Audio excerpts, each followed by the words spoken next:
ಇನ್ನು ಮುಂದೆ ನಿಮ್ಮ ನೆಚ್ಚಿನ ಧಾರಾವಾಹಿಗಳ ಫುಲ್ ಎಪಿಸೋಡ್ಗಳು ಸನ್ ನೆಕ್ಸ್ಟ್ ಆಪ್ನಲ್ಲಿ ಮಾತ್ರ. ಅವನ್ನ ಈಗಲೇ ನಮ್ಮ ಜೊತೆ ಕರ್ಕೊಂಡು ಹೋದ್ರೆ ಬೆಟರ್ ಸರ್.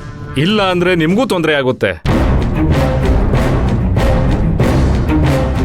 ಛೇ ಹಾಗಾಗ್ಬಾರ್ದು ಇನ್ಸ್ಪೆಕ್ಟ್ರೆ. ನನ್ ಮೊಮ್ಮಗ ಎಲ್ಲೂ ಹೋಗಿಲ್ಲ, ಇಲ್ಲೇ ಇದ್ದಾನೆ, ಮನೆಯೊಳಗೆ ಇದ್ದಾನೆ.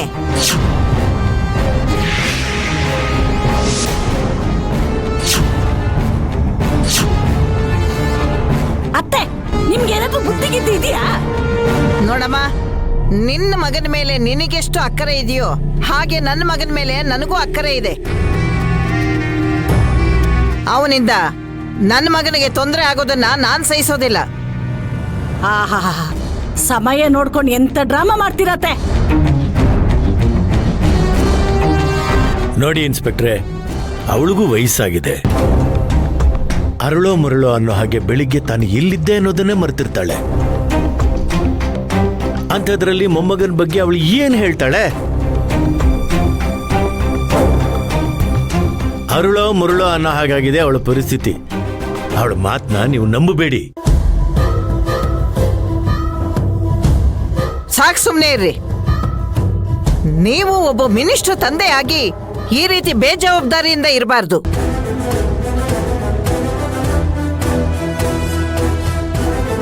ನಿಮ್ಮ ಮಗ ಜನಸೇವೆ ಮಾಡಬೇಕು ಅಂತ ರಾಜಕೀಯಕ್ಕೆ ಹೋಗಿರೋದು. ಕಾನೂನಿಗೆ ಮರ್ಯಾದೆ ಕೊಡೋನು, ಕಾನೂನನ್ನ ಪಾಲಿಸೋನು ನಿಜವಾದ ಮಂತ್ರಿ ಆಗ್ತಾನೆ.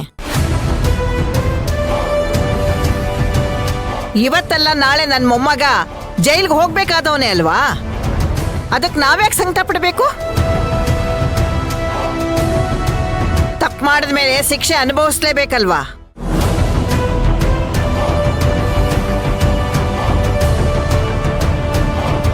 ಇನ್ಸ್ಪೆಕ್ಟ್ರೆ, ನನ್ನ ಮೊಮ್ಮಗ ಎಲ್ಲೂ ಹೋಗಿಲ್ಲ, ಮನೇಲೇ ಬಚ್ಚಿಟ್ಕೊಂಡಿದ್ದಾನೆ. ಬೇಕಾದ್ರೆ ನೀವು ಹುಡುಕ್ರಿ, ಸಿಗ್ತಾನೆ. ಅಜ್ಜಿ, ನಿಂಗೆ ಸ್ವಲ್ಪನಾದ್ರೂ ಕಾಮನ್ ಸೆನ್ಸ್ ಇದೆಯಾ? ಎಲ್ರು ಅವ್ರ ಮೊಮ್ಮಕ್ಕಳನ್ನ ಪ್ರೀತಿ ಮಾಡ್ತಾರೆ, ಮುದ್ದು ಮಾಡ್ತಾರೆ. ನೀನ್ ನೋಡಿದ್ರೆ ಪೊಲೀಸರು ಹಿಡ್ಕೊಡೋದಕ್ಕೆ ನೋಡ್ತಿದ್ಯಲ್ಲ. ಹೌದು, ಅವರು ಒಳ್ಳೆ ಕೆಲಸನೇ ಮಾಡಿದಾರಪ್ಪ. ಸುಮ್ಮನೆ ಗಲಾಟೆ ಮಾಡ್ಕೊಳ್ಳೋದು ಬೇಡ. ಈಗ ನೀನಾಗಿ ನೀನೇ ನಮ್ಮ ಜೊತೆ ಬಂದ್ರೆ ಒಳ್ಳೇದು. ಆಗಲ್ಲ ಕಣ್ರಿ, ನಾನ್ ಬರೋದಿಲ್ಲ. ಯಾರೋ ಒಬ್ರು ತಲೆ ಬುಡ ಇಲ್ದವ್ರು ಕಂಪ್ಲೇಂಟ್ ಕೊಟ್ರೆ ನೀವು ವಾರೆಂಟ್ ಹಿಡ್ಕೊಂಡು ಸೀದಾ ಬಂದ್ಬಿಡ್ತೀರಾ? ನೀವಾದ್ರೂ ಹೇಳಿ ಅಪ್ಪ. ಏನು ತಪ್ಪು ಮಾಡಿದವ್ರಿಗೆಲ್ಲ ಸರಿಯಾಗಿ ಶಿಕ್ಷೆ ಕೊಟ್ಟಿದ್ದೀರಾ? ನಾನೇನು ವಾಂಟೆಡ್ ಲಿಸ್ಟಲ್ಲಿದ್ದೀನಾ? ಇದೊಂದು ಪುಟ್ಗೋ